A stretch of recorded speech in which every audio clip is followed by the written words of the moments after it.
Hello everyone, welcome to my YouTube channel. आज हम CTET सितंबर 2014 प्रीवियस ईयर पेपर को डिस्कस करने जा रहे हैं और इस पेपर का हम हिंदी पेडागोजी सेक्शन आज डिस्कस करेंगे। और ये क्वेश्चंस आपको सीटेट या अन्य किसी टेट के एग्ज़ाम्स जहाँ पर भी हिंदी पेडागोजी पूछी जाती है आपको हेल्प करेंगे। तो चलिए शुरू करते हैं। पहला क्वेश्चन है हमारा, प्राथमिक स्तर पर भाषा सिखाने की सर्वश्रेष्ठ विधि है? बच्चों के साथ कविता गाना, बच्चों को कहानी सुनाना, बच्चों को पाठ्यपुस्तक पर आधारित वीडियो कार्यक्रम दिखाना, या बच्चों को भाषा प्रयोग करने के विविध अवसर देना। तो यहाँ पे करेक्ट आंसर है ऑप्शन नंबर 4, बच्चों को भाषा प्रयोग करने के विविध अवसर देना। क्योंकि किसी भी लैंग्वेज को अगर आप सिखाना चाहते हैं तो उस लैंग्वेज को यूज़ करने के जितने अधिक मौके दिए जाएंगे, बच्चा उतनी ही अच्छे तरीके से उस लैंग्वेज को सीख पाएगा। नेक्स्ट क्वेश्चन है हमारा, बच्चे प्रारंभ से ही एक भाषिक होते हैं, द्विभाषिक होते हैं, बहुभाषिक होते हैं, या भाषा में कमज़ोर होते हैं? तो देखिए, भाषा में कमज़ोर होते हैं ये ऑप्शन तो पूरी तरह गलत है। क्योंकि इस तरीके के ऑप्शंस जो बच्चों को कमज़ोर दिखाते हैं या उनके बच्चों के लिए नेगेटिव बोलते हैं, वो शिक्षा शास्त्र में हमेशा गलत ही माने जाते हैं। तो ये ऑप्शन तो वैसे ही हट जाएगा। अब बचे हुए ऑप्शंस में आप देखिए कि बहुभाषिता जो होती है, मतलब कि ऑप्शन नंबर 3 इसका आंसर करेक्ट है। बहुभाषिता मतलब एक से अधिक लैंग्वेज जानना। तो बच्चे प्रारंभ से ही क्या होता है कि अपने समाज से अलग अलग लैंग्वेज बोलने वाले लोगों के संपर्क में आते हैं। जैसे कोई इंग्लिश बोलता है, कोई हिंदी बोलता है, तो हिंदी तो वो सीखेंगे ही अगर उनकी वो मातृभाषा है तो, लेकिन साथ ही साथ वो अन्य भाषा के कुछ शब्द भी सीख जाते हैं, जैसे इंग्लिश के कुछ शब्द बोलना। तो यह बहुभाषिता कहलाती है। तो इसका मतलब क्या हुआ कि बच्चे प्रारंभ से ही बहुभाषिक होते हैं। इसे इंग्लिश में मल्टीलिंगुअलिज्म कहा जाता है।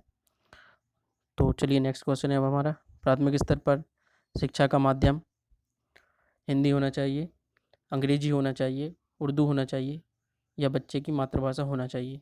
तो ये बहुत ईजी सा क्वेश्चन है और आप सब इसका उत्तर दे पा रहे होंगे। इसका करेक्ट आंसर है ऑप्शन नंबर 4, बच्चे की मातृभाषा होना चाहिए। क्योंकि अगर किसी बच्चे की मातृभाषा अंग्रेजी हो और आप उसे हिंदी में सिखाएं तो वह सीखने में बहुत ही कठिनाई महसूस करेगा।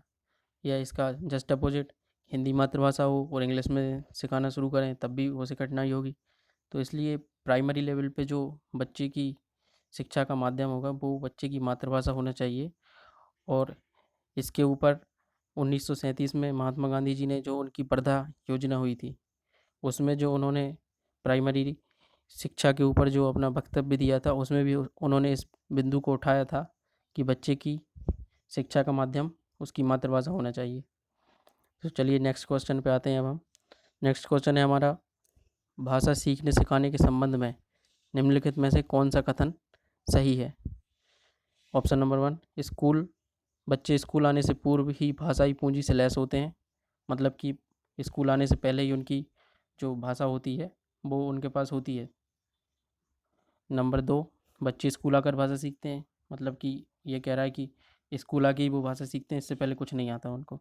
ऑप्शन नंबर 3, बच्चे अपने परिवार में ही भाषा सीखते हैं। मतलब केवल परिवार से ही भाषा सीखते हैं, ये भी गलत है। बच्चे स्कूल में मानक भाषा का प्रयोग करते हैं, ये भी सही नहीं है। क्योंकि जब वो अनौपचारिक रूप से खेल रहे होते हैं या आपस में बात कर रहे होते हैं तो ज़रूरी नहीं है कि वो उनकी स्टैंडर्ड लैंग्वेज का यूज़ करें। तो यहाँ पे जो करेक्ट आंसर है वो है ऑप्शन नंबर 1, बच्चे स्कूल आने से पूर्व ही भाषाई पूंजी से लैस होते हैं। मतलब कि स्कूल आने से पहले ही वो भाषा जानते हैं। ज़रूरी नहीं है कि वो स्कूल आके ही भाषा सीखेंगे, वो उससे पहले भी कुछ शब्द बोलना जानते हैं, कुछ वाक्य बोलना जानते हैं।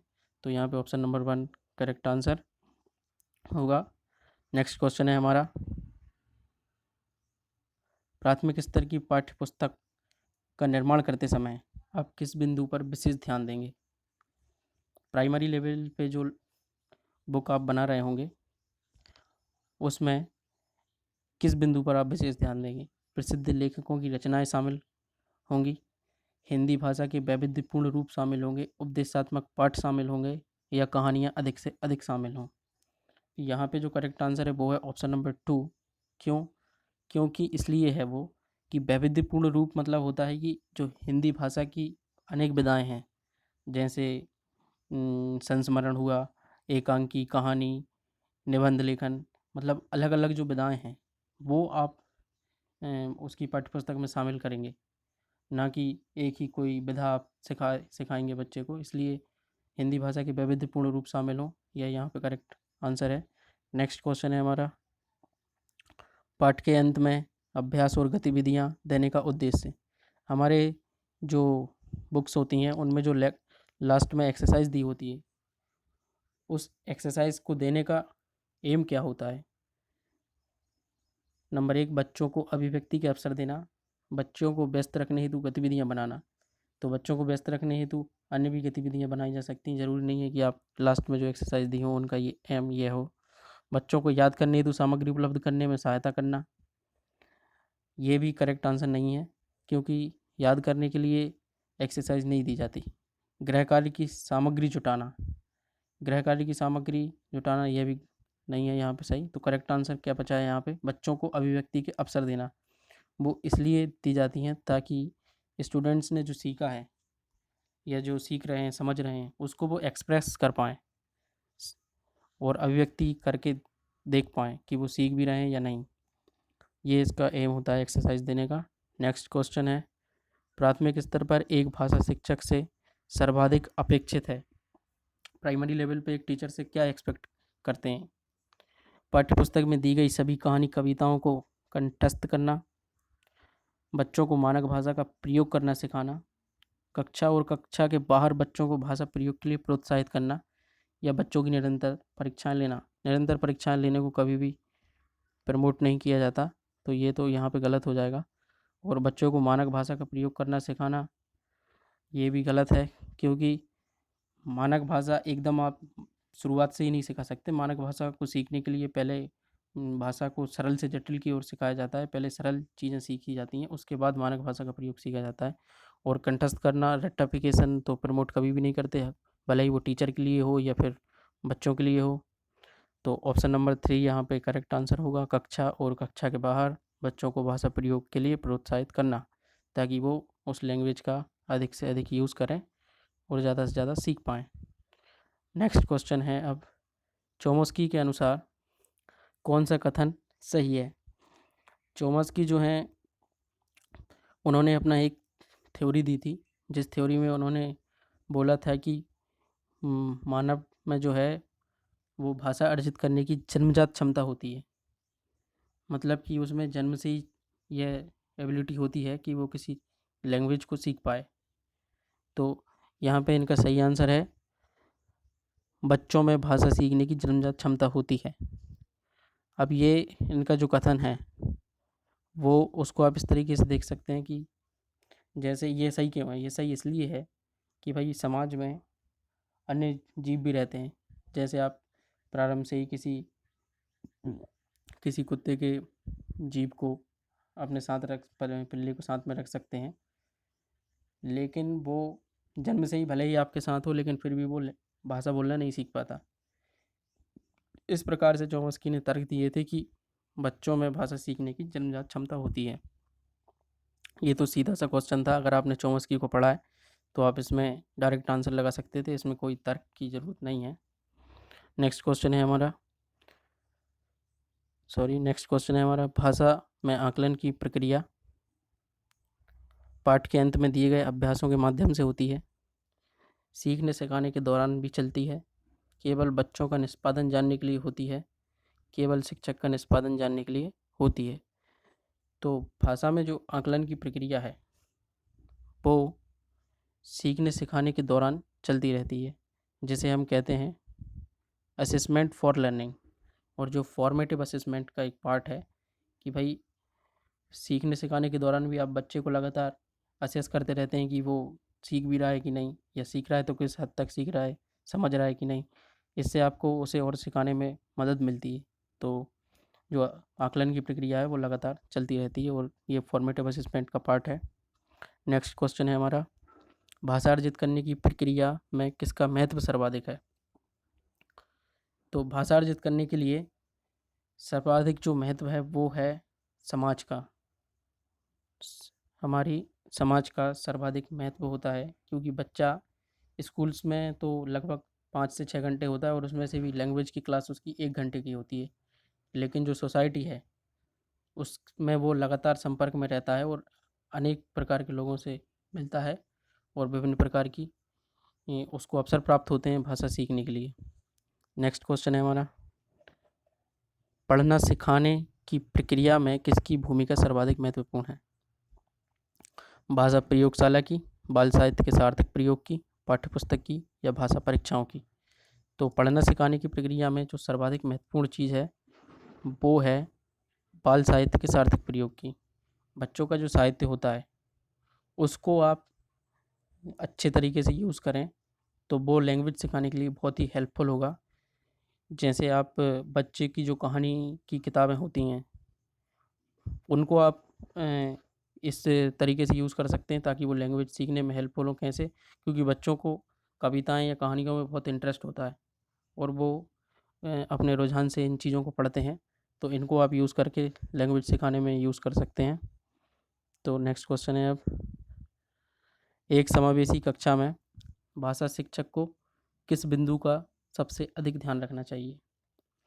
तो समावेशी शिक्षा क्या है? समावेशी शिक्षा ऐसी होती है जहाँ पे जो CWSN बच्चे होते हैं, चाइल्ड विथ स्पेशल नीड वाले जो बच्चे होते हैं, उनको हम अन्य सामान्य बच्चों के साथ पढ़ाते हैं ताकि उनको यह फ़ील ना हो कि वो अलग हैं या उनको मतलब उनके अंदर हीन भावना ना आए। इसलिए हम उनको अन्य बच्चों के साथ ही पढ़ाते हैं और दैनिक सामंजस्य करने में मदद करते हैं ताकि जो उनका वास्तविक जीवन है जब वो समाज में जाएँगे, उनको अलग सा फ़ील ना हो।